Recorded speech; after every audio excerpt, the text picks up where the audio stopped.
Hello, everyone. Welcome, graduates, family, friends, alumni, faculty, and staff to the Harvard College Midyear Graduate Celebration. Woo!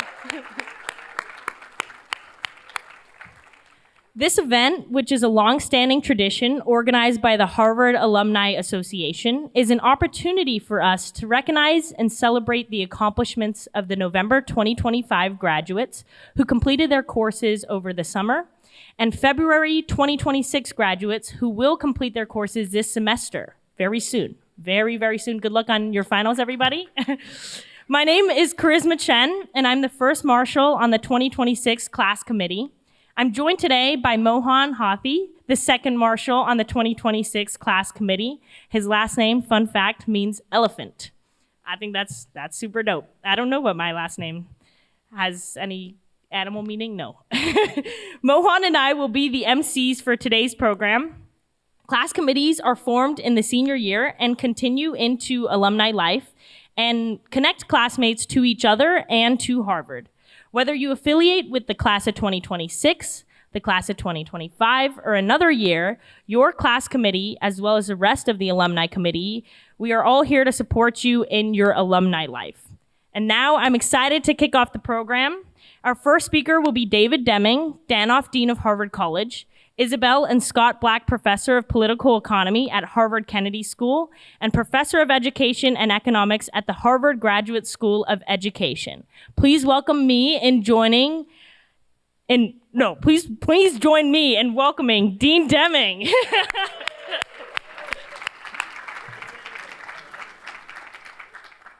Thank you, Charisma, and thanks everybody for being here. I'm really delighted to speak today to you all. I'm really honored to congratulate our newest cohort of Harvard College graduates on the successful completion of your undergraduate degree.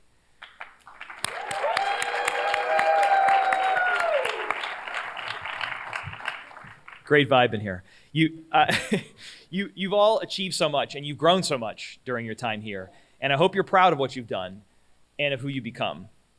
We at the college are so very proud of you, and we look forward to sending you out into the world and eventually learning about your many adventures. Congratulations are also in order for the family and friends and mentors, including professors, tutors, resident deans, and faculty deans who are here today or here with you in spirit. Your guidance and encouragement have played such important roles in helping these fine college graduates make their way to and through Harvard. I hope you're all proud of your contributions to this special occasion, and I'm delighted to see so many of you here today. I think you deserve some congratulations too. So I want to ask the graduates in the audience to please join me in thanking the people in the room today and the people in spirit who are not in the room today who helped you along the way.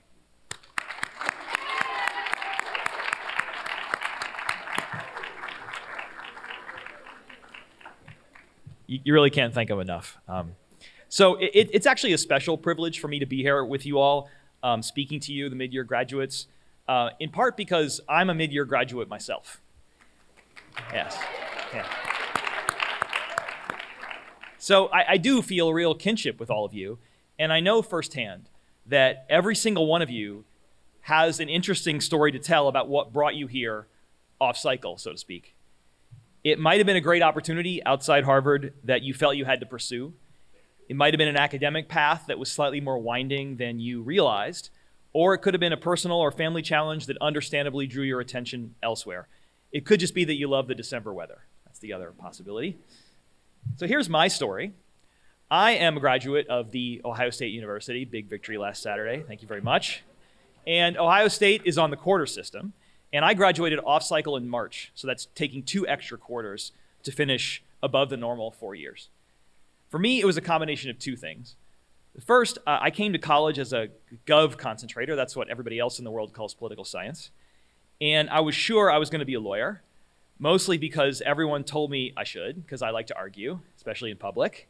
And when I was a kid, we watched a lot of courtroom procedurals like Perry Mason and Matlock and Law & Order, so it just seemed like something I ought to do, be a lawyer.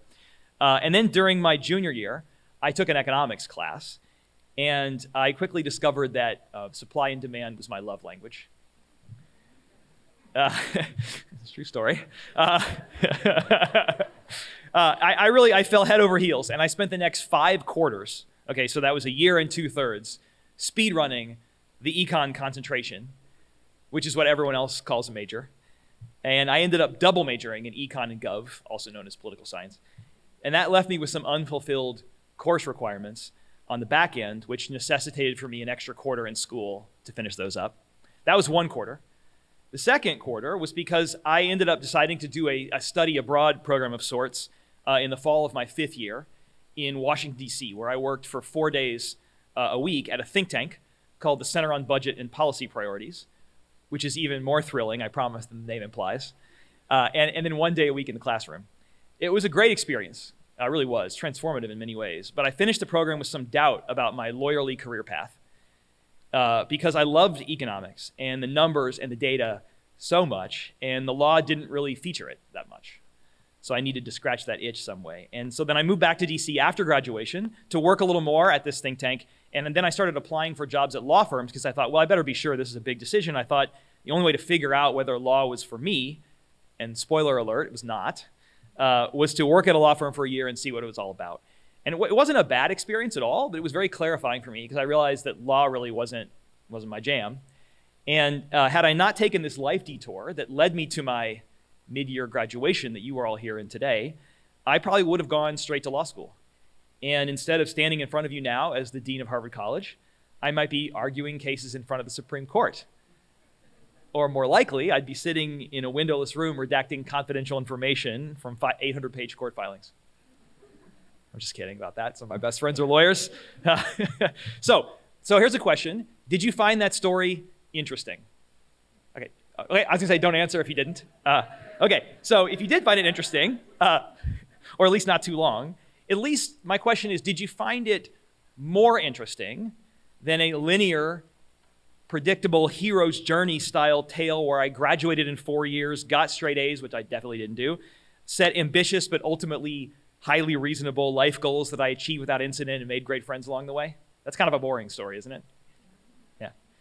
So my point is that you, all of you, mid-year graduates, are entering post-college life with a distinct advantage. I mean that, a real advantage. You all have a story. You're interesting. You're memorable. You have personality. And that goes a long way these days. I recently read an article in The Atlantic. It was very provocatively titled, "Is This the Worst Ever Era of American Pop Culture?" I don't know if that's true, but that's what the article's thesis was. And it was accompanied around the same time by a bunch of other think pieces, maybe you've read some of them, about the decline of new ideas in art, in music, creative writing, the overemphasis in Hollywood on sequels and franchises and safe choices in film. The common theme is the homogenization of public life. And so the question is, why is this happening now? I don't know the answer, but one likely explanation, I think, is that the internet and social media are this kind of collective brain, like a hive mind, that quickly creates shared meaning, but also makes us a little less quirky and different. Inside jokes and viral memes used to be local and differentiated. Now they're global, they spread fast and burn out even faster, like even within 6 or 7 minutes.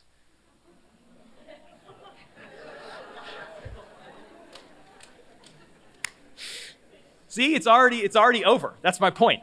Okay. If it wasn't over before, now it really is. Okay. So this homogenization of public life, it actually does have some big benefits for society. Information can travel fast, and that's a good thing, but it kills originality and creativity because everyone's watching and reading the same things and thinking the same way. And that's where you come in, mid-year graduates. You each have an interesting and unusual story to tell, and that makes you stand out from the crowd. I spent a lot of time talking to people your age. I've written hundreds of recommendation letters. I've done a lot of hiring. And I'm increasingly drawn to people who are interesting. Okay, not in a good or bad way necessarily, just people who have a different and distinct view on the world. Because it's easier than ever to gain access to the conventional wisdom on the internet, increasingly with AI. Conventional wisdom has become completely commodified. So when everyone knows what you should do or what you're supposed to think, the people who stand out, the ones who have a slightly off-center perspective, are interesting. They're the people who make you stop and say, oh, that's really interesting. I've never heard it that way before. I've never heard that perspective. And so by virtue of your mid-year graduate status, each of you has that in your tool belt already. And you should use it. There are as many different reasons that you graduated in December rather than May as there are people in this room. And that's a beautiful thing. Every one of you has a story that will make people say, oh, that's interesting. I never heard it that way before. Lean into that story. Don't ever feel the need to reason it away or diminish it. It's your secret weapon. It makes you interesting and it makes you human. So congratulations, graduates. I look forward to hearing your interesting stories now and in the future.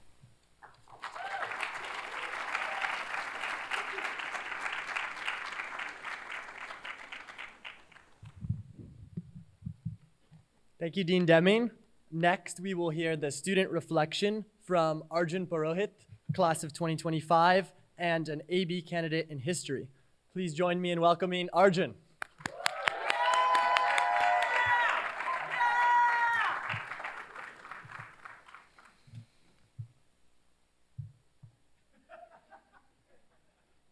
Dean Deming, administrators, faculty, classmates, super seniors, families, friends, parents, and by parents, I mean alumni.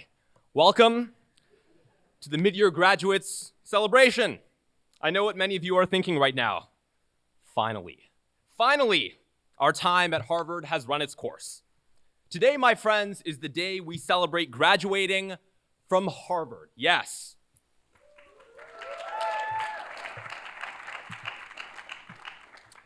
It's worth noting that contrary to your expectations, we are not actually formally conferred our degrees today. That actually, and this is true, happens in late February.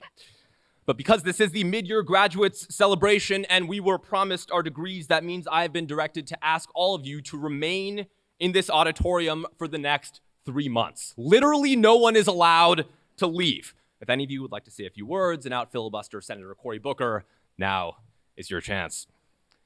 Before I turn to the mid-year graduating class, the question that must be running through all of your minds is, of the many venues at Harvard, why in God's name?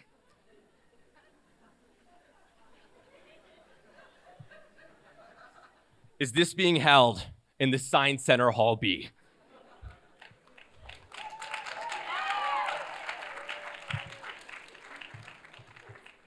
What about Sanders Theater? What about the Faculty House? What about University Hall? What about Science Center Hall A?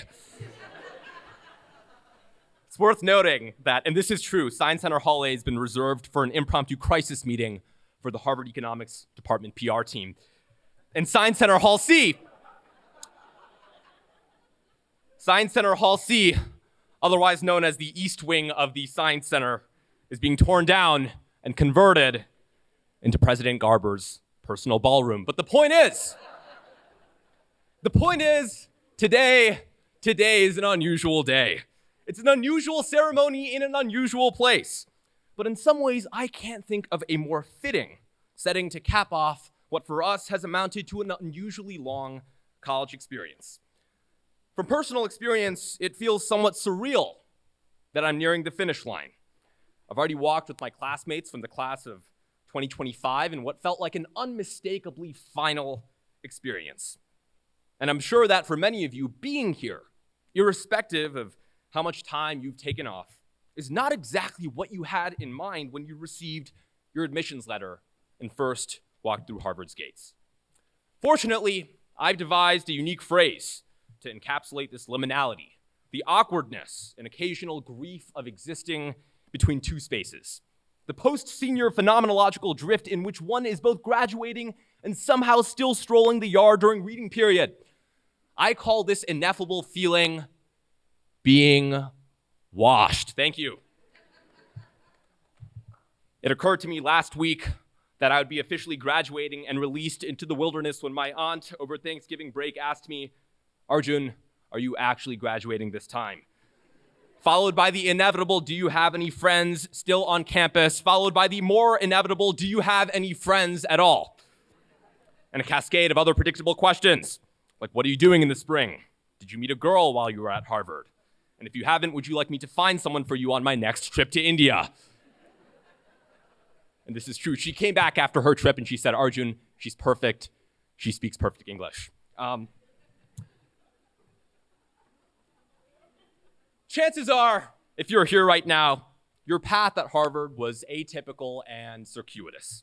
And it's precisely in that spirit I've been asked to share details about my own experience during my time away from Harvard, what it means to come back, and what it means to be graduating now, in 3 months, of course.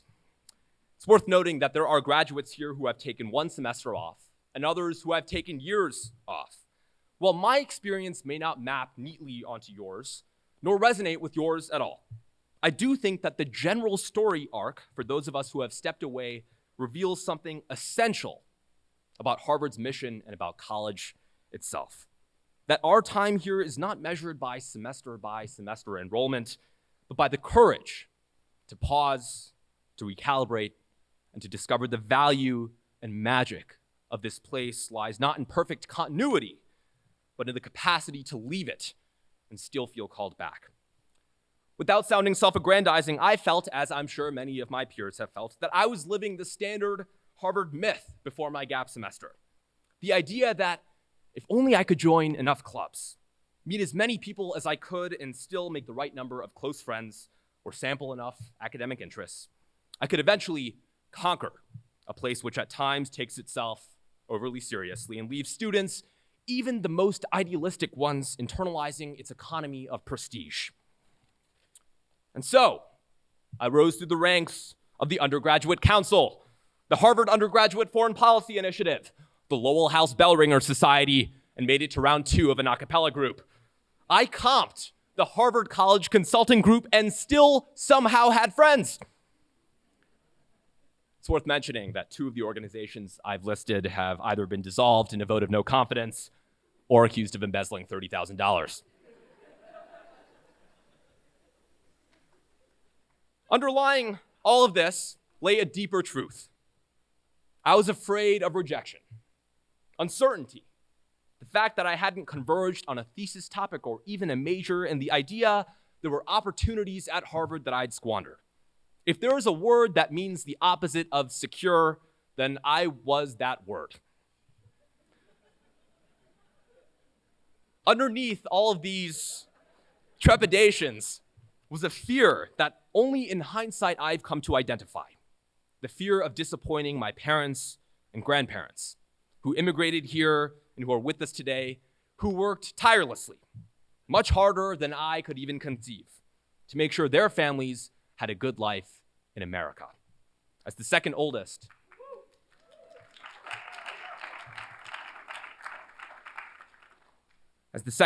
in a large family, Harvard was the hard-earned hope of a family legacy I couldn't afford to fumble. And look, I get it.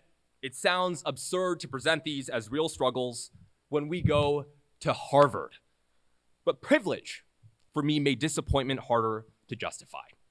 Regardless of why you or me or your families are here, taking time off signifies something beyond just being burnt out from PSETs or having that sudden urge to work on an organic farm in a foreign country or gain work experience. Perhaps it's tangled up with broader concerns embroiling our generation. The search for meaning when digital algorithms and artificial intelligence totalize our lives. The ability to afford a home, less optimism about our future than our parents had. Whether, to quote David Leonhard, ours, especially in America, is still the shining future. And yet, it's in that fog of uncertainty, that uncomfortable space between privilege and pressure, that taking time off seems to have given us something entirely different. A leap of faith, a small act of reinvention. My life, for one, became unexpectedly ordinary and unexpectedly expansive. And no, I didn't receive one of those Peter Thiel $100,000 fellowships to start a company with $1 billion valuation. I worked at an office. I made friends over the age of 20. I visited my grandparents without calculating how many PSETs I was sacrificing in the process. I climbed Mount Kilimanjaro 4 times. I went on a nude calisthenics retreat in the Himalayas, and I was temporarily married to a woman in Sicily named Apollonia. To quote a Harvard graduate, we do these things not because they are easy, but because they are hard. And then I came back. It was, to quote the current president of the United States, the greatest comeback in the history of the world ever. Maybe even the greatest comeback in the last 2 or 3 billion years. If you go back 4 billion years, then you don't know anymore. And when I returned, Harvard felt both smaller and more generous. Less like a gauntlet and more like a real place with real people I could cherish. I'm reminded of what a professor dear to me once quipped: if you haven't loved and hated Harvard, then you haven't really gone here. Literally, if you meet someone that has only loved Harvard, congratulate them on their extension school degree.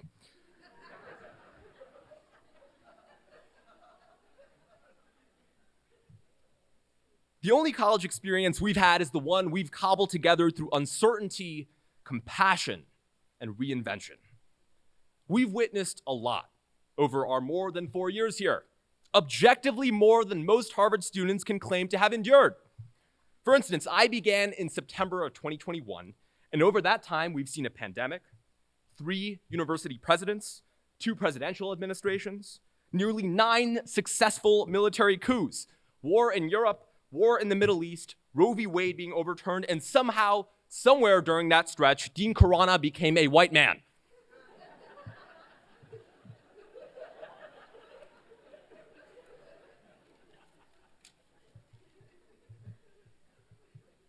I've been at Harvard for so long, the moon eclipsed the sun not once, but twice. If there's anything I've learned here, both at Harvard and during my time off, it's how to think critically, how to think for myself and on my own terms, to question dogma and doctrine, to become an author of my own story. As proof, this entire last line was written by ChatGPT. I quote a friend of mine on the lacrosse team and a member of a gestalt known as the Owl Club when I say, quote, originality is important, just make sure someone else drafts it first. And if I may exalt this particular group of graduates, or our peers join consulting firms after their junior years, we, and these are true stories from Gappers I've spoken to, we learned languages, we spent time with our families, we traveled, we worked in retail, we conducted thesis research, and then we went into consulting. And there is pride in being part of a glorious lineage of luminaries who stepped away to come back stronger. Virginia Woolf retreated to the countryside to escape London's pressures. T.S. Eliot worked at a bank, had a breakdown, then took an extended leave during which he wrote parts of his magnum opus, The Wasteland. Michael Corleone in Godfather Part 1 took a gap year in Sicily after a double homicide and then came back and became the Godfather. And so here's to reinvention, our generation's small, stubborn act of hope. As T.S. Eliot once wrote, we shall not cease from exploration, and the end of all of our exploring will be to arrive where we started and know the place for the first time. If taking time off has taught us anything, it's that returning here to each other and to ourselves can be its own type of arrival. Thank you.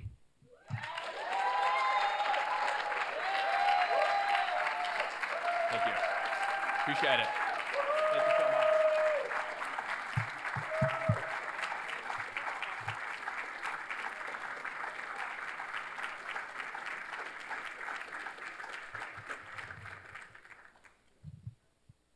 Arjun, that was so epic.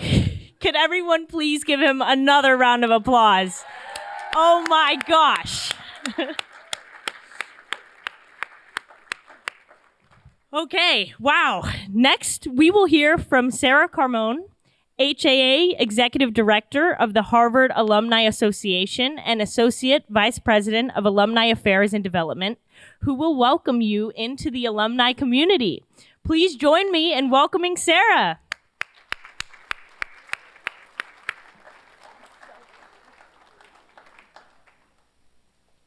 Thanks, Charisma. I feel like maybe I should have thought about the order of speakers and gone before Arjun, but there we are. I'm so happy to be here with all of you today and to celebrate all of you. My role today is quite simple. It's to congratulate you and, more importantly, to welcome you to the alumni community. As we just heard, for each of you, the journey that led you to today has been unique. You came to Cambridge from across the country and around the world, from different kinds of high schools and different lived experiences.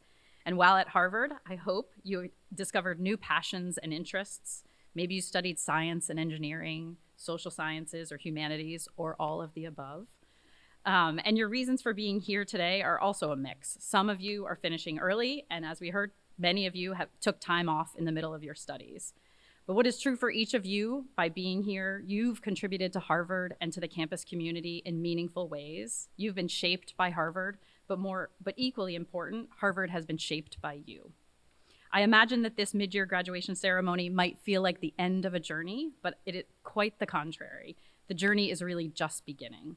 Today, you officially, or in 3 months, but we like to say today, you officially join the global community of Harvard alumni, 430,000 strong, from across the university and living all around the world. The Alumni Association, also known as the HAA, exists to keep alumni connected to Harvard and to each other. And there are so many ways to do that, and our goal is to make that easy for all of you. So I thought I might just spend a couple minutes talking about what that all looks like.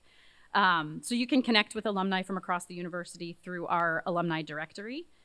It is an invaluable resource, hopefully as students, some of you might have used it. And you'll want to keep your information in there up to date, so that not only so that we can stay in touch with you, but so that your fellow alumni and students can find you as well. You can stay tuned to our various social media channels. You can connect with us on LinkedIn, on Instagram. You can follow us on our Facebook, which I'm sure none of you use, or you can find lots of programming on our YouTube channel. And you can certainly stay up to date with all of the campus news through the Harvard Gazette and through our email communications.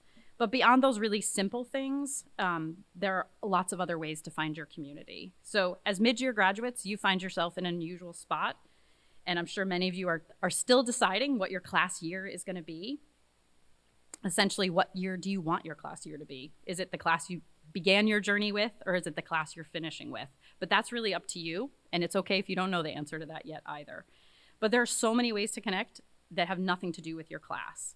So we have nearly 250 geographic Harvard clubs all around the world, so it's highly likely that wherever you end up, you'll have a club near you, whether that's Malaysia or Ghana or the Rocky Mountains.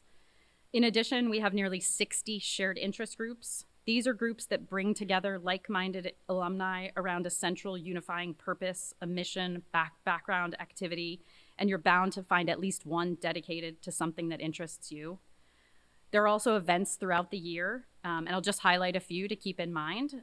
Some of them take place on campus, things like the recent grad tailgate at the Harvard-Yale football game, and some things take place all around the world. So this spring, we'll host another global networking night. Last year, we had 161 of these, and with more than 8,000 alumni in attendance. This year, it's going to be on March 25th, so mark your calendars.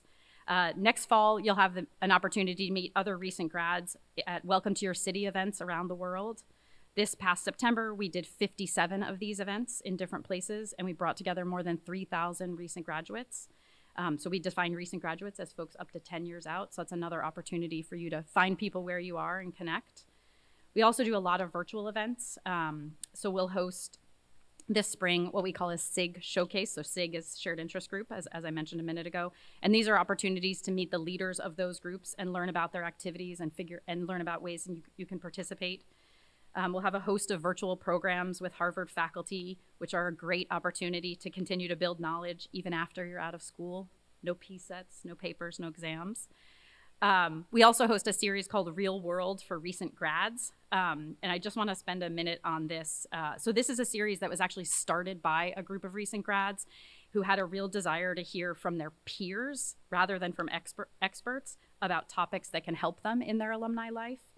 And so as a result, these are sessions that often involve speakers sharing personal, relatable stories about their experiences in addition to offering advice. We've held 9 of these so far, all of which you can find on our YouTube channel. And they cover topics like work-life balance, changing jobs and industries, personal relationships and milestones, caregiving, legacy planning. So we have sessions in the works this year that we're going to cover non-traditional career paths, new experiences, and overcoming challenges. And we already have about 50 of your fellow recent grads who have volunteered to share their stories at these events. So I encourage you to sign up for one of those. The one thing that will be impacted by your class year is your reunion. So reunions happen every 5 years, and they are really a special opportunity for you to come back to campus. And so as part of your class's preparation for each reunion, you'll also be invited to submit a personal update for your class report, which will become known to all of you as the Red Books. And so I know it seems incredibly far off, but your 5th reunion will be here before you know it, and I hope you'll make it a priority to participate. Some of you will take your involvement even further, like you have seen from some of your classmates. This might mean you'll serve as an admissions interviewer in your local community. You'll take on a role of activities chair for your class, which would convene classmates wherever you call home. It might mean you'll serve on your reunion planning or your gift committee, or it might mean that you'll participate in our mentoring programs for students. So whatever level of engagement you choose, the HAA is here to support you and serve you.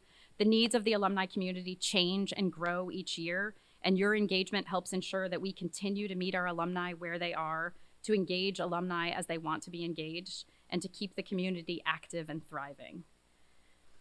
So you and your classmates and your fellow alumni also ensure that the university is forward-looking, while at the same time honoring traditions that make Harvard such a wonderful place.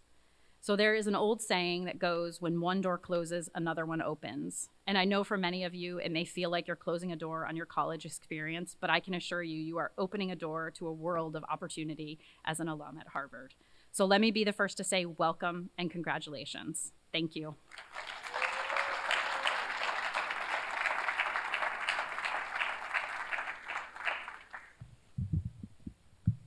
Thank you so much, Sarah. Next, we will hear from our featured faculty speaker, Michael McCormick. He is the Francis Gillette Professor of Medieval History, a member of the steering committee for the PhD program in Byzantine Studies, chair of the Initiative for the Science of the Human Past at Harvard, and director at Harvard of the Max Planck Harvard Research Center for the Archaeoscience of the Ancient Mediterranean. Please join me in welcoming Professor McCormick.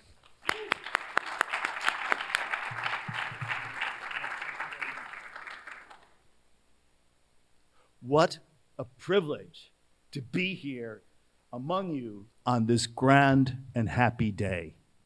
What a privilege to be here among you on this grand and happy day. Yes.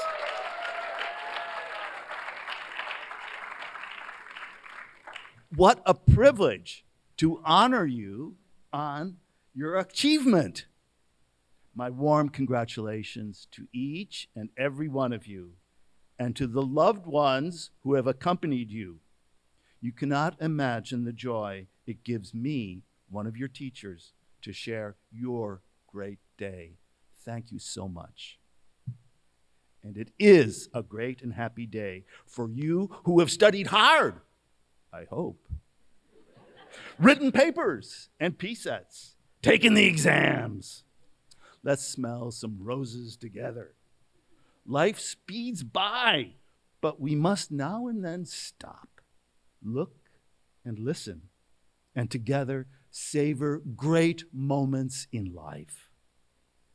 My privilege today is a joyous one, to speak to you, oh wonderful, wonderful Harvard graduates, and to congratulate you too, oh wonderful women and men who have accompanied and supported the marvelous graduates whom we celebrate today.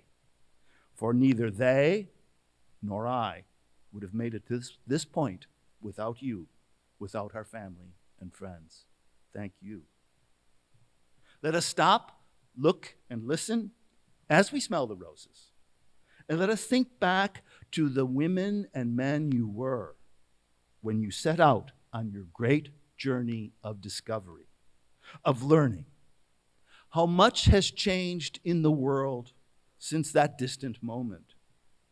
In the world we live in, of course, but also in us, in what we understand, how we know, and who we know. Each of us is a better, deeper, more thoughtful person than we were that day. Think for a moment of things you learned in the classroom, laboratory, seminar, in Harvard's great museums. If you've not visited them, it's not too late. Take a peek into the art museum. It's just across the street, or any other. And if you've already visited them, go back. People flock here from around the world to behold their treasures, and they are yours in a very special way as Harvard students.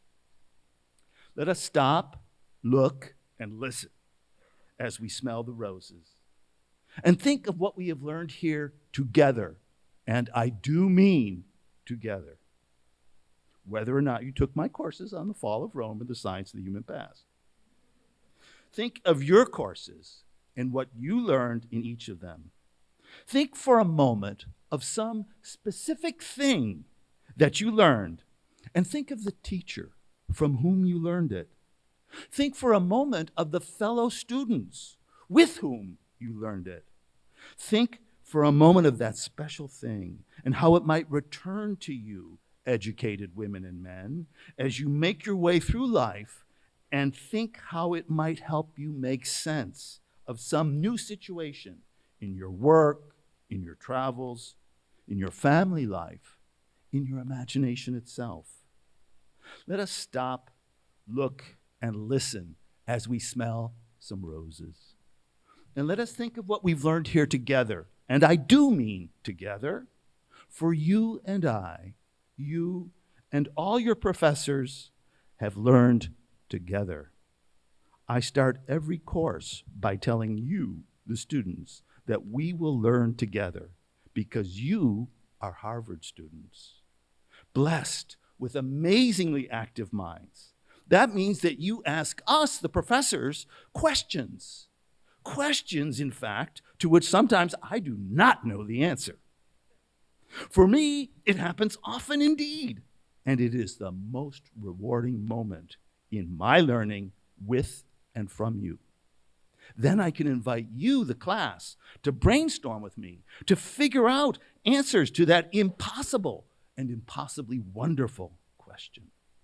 Truly, some of the most novel insights that I have been privileged to learn and to earn have emerged precisely from these wonderful and wonderfully difficult questions that you, Harvard undergraduates, have asked in the classroom and out. That shows us the unique power of education. By teaching, we learn. By learning, we teach. And in the process, we create new knowledge. What is more powerful than education? What can so change the destiny of individuals, of each of us? I shudder to think of my fate growing up in tough times in the then emerging Rust Belt had I not been blessed with extraordinary teachers. They changed who I was and how I imagined who I could become. They changed my social and economic status. Yes, ma'am. They changed my life. They're gone now, but I hope their teaching lives on in some small way in me. I thank them every time I enter the classroom, and now as I stand before you, because they taught me the power of education, the power whose conquest by you we mark this great day. Is there anything so powerful as education, as the incredible Harvard education, which you have been immersed in and which you are here completing?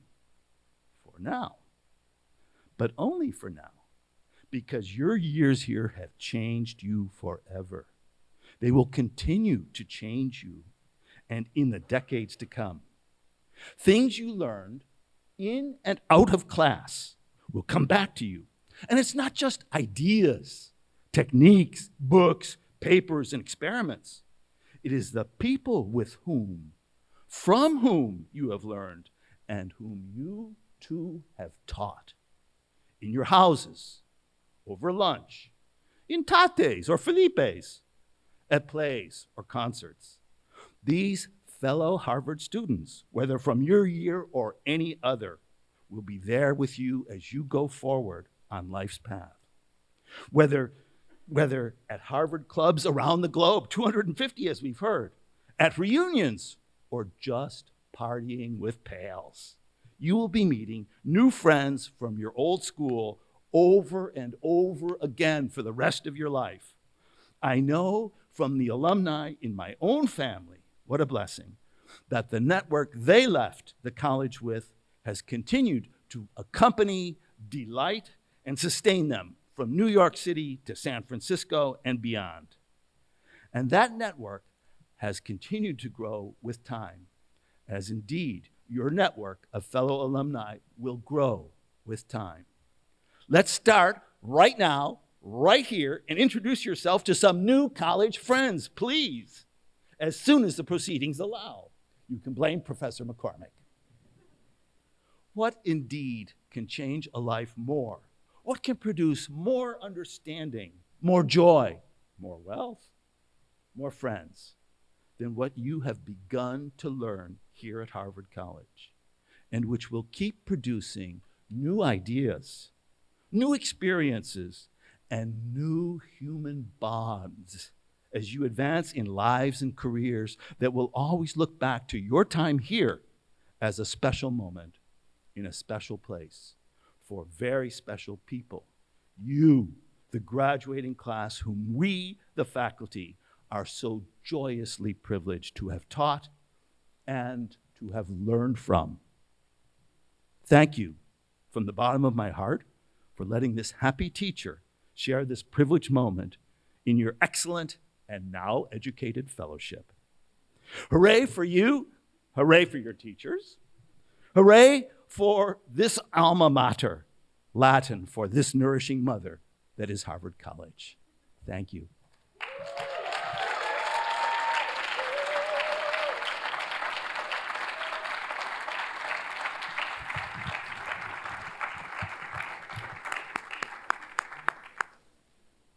Thank you, Professor McCormick. What a privilege to have you speak to all of us. I want to give one last round of applause to all of our speakers today.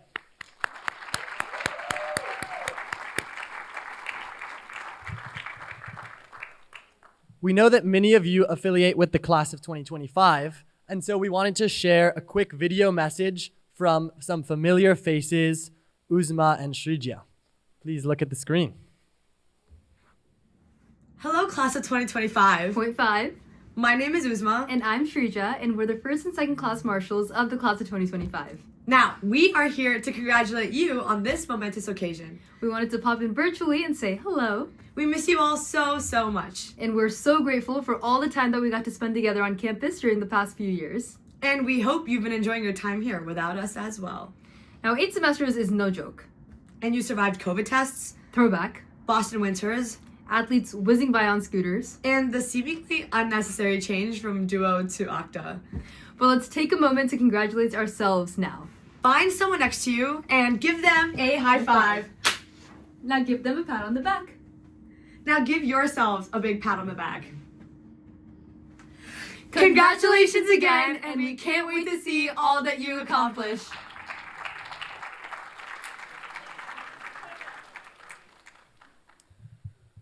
So with that, thank you to everyone who joined us today to celebrate the graduates. Let's all take another moment to recognize them now. Graduating students, please stand if you're able.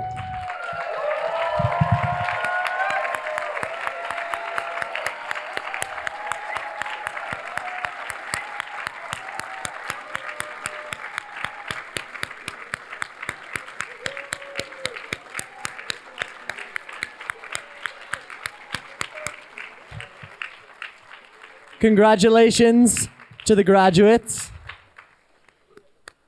And thank you all again for joining.